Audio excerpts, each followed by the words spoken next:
অবশেষে অপেক্ষার অবসান। এশিয়ান কাপের বাছাই পর্বের ম্যাচে বাংলাদেশ 10ই জুন সিঙ্গাপুরের বিপক্ষে খেলবে জাতীয় স্টেডিয়ামে।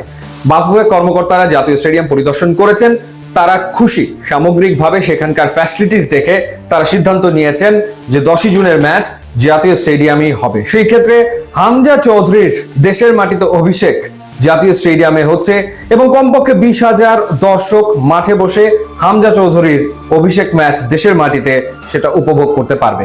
তবে এই ম্যাচটা জাতীয় স্টেডিয়ামে আয়োজন করলেও এশিয়ান কাপের বাছাই পর্বে বাংলাদেশের যে বাকি দুটো হোম ম্যাচ, একটা অক্টোবর এবং একটা নভেম্বরে হওয়ার কথা, একটা হংকং এর বিপক্ষে এবং একটা ভারতের বিপক্ষে, সেই দুটো ম্যাচ বাফুফে চায় ভিন্ন ভেন্যুতে আয়োজন করতে।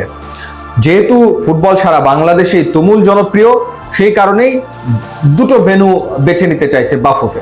হংকং এবং বাংলাদেশের ম্যাচের সম্ভাব্য ভেন্যু চট্টগ্রামের এম.এ. আজিজ স্টেডিয়ামে সেই ম্যাচ হওয়ার সম্ভাবনা প্রবল, এবং বাংলাদেশ এবং ইন্ডিয়ার ভেতরকার যে হোম ম্যাচ সেটা হওয়ার সম্ভাবনা হচ্ছে সিলেটে। তো মোটামুটি ভাবে এই পরিকল্পনায় সামনে এগোচ্ছে বাফুফে। এবার যদি আমরা আলোচনা করি ওপেন ট্রায়াল, যেটা নিয়ে সবার তুমুল আগ্রহ, বাংলাদেশি বংশোদ্ভূত প্রবাসী ফুটবলাররা দেশে এসে ট্রায়ালে যোগ দেবেন এবং সেখান থেকে কাউকে বাছাই করা হবে কিনা, এ নিয়ে তুমুল আলোচনা রয়েছে। সেই ট্রায়ালটা বাফুফে করতে চাইছে 28, 29 এবং 30 জুন, 3 দিন ব্যাপী ওপেন ট্রায়াল হবে। অর্থাৎ 10ই জুন বাংলাদেশ সিঙ্গাপুরের ম্যাচ শেষ হওয়ার পর তারপরে গিয়ে বাফুফে 3 দিনের এই ওপেন ট্রায়াল আয়োজন করবে।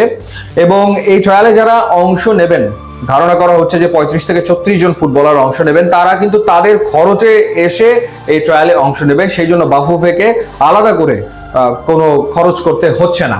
এবং এই 3 দিনের ভেতরে প্রথম 2 দিনের ট্রায়ালটা হবে একেবারে ক্লোজ ডোর, সেটা আসলে কেউ দেখতে পারবে না। শুধুমাত্র টেকনিক্যাল স্টাফ যারা রয়েছেন বাফুফের, অর্থাৎ টেকনিক্যাল ডিরেক্টর, এরপর কোচ, ট্রেনার যারা রয়েছেন, তারা শুধুমাত্র থাকবেন প্রথম 2 দিন।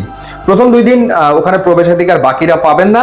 তৃতীয় দিন ট্রায়াল একেবারে উন্মুক্ত করে দেওয়া হবে সবার জন্য, এবং সেই ক্ষেত্রে বিভিন্ন ক্লাবের কোচ যারা রয়েছেন, কর্মকর্তা যারা রয়েছেন, তারাও সেই থার্ড ডেতে ট্রায়ালে উপস্থিত থাকতে পারবেন এবং তারা ট্রায়াল দেখতে পারবেন।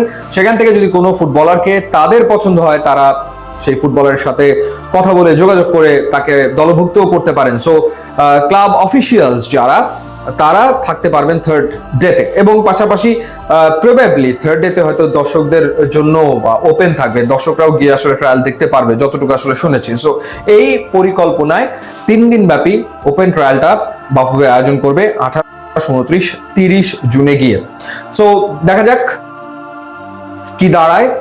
তার আগে অবশ্য গুরুত্বপূর্ণ বাংলাদেশ সিঙ্গাপুর ম্যাচটা, যে ম্যাচটা বাংলাদেশের জেতা জরুরি। ইউটিউব, ইনস্টাগ্রাম লিঙ্ক দেওয়া আছে।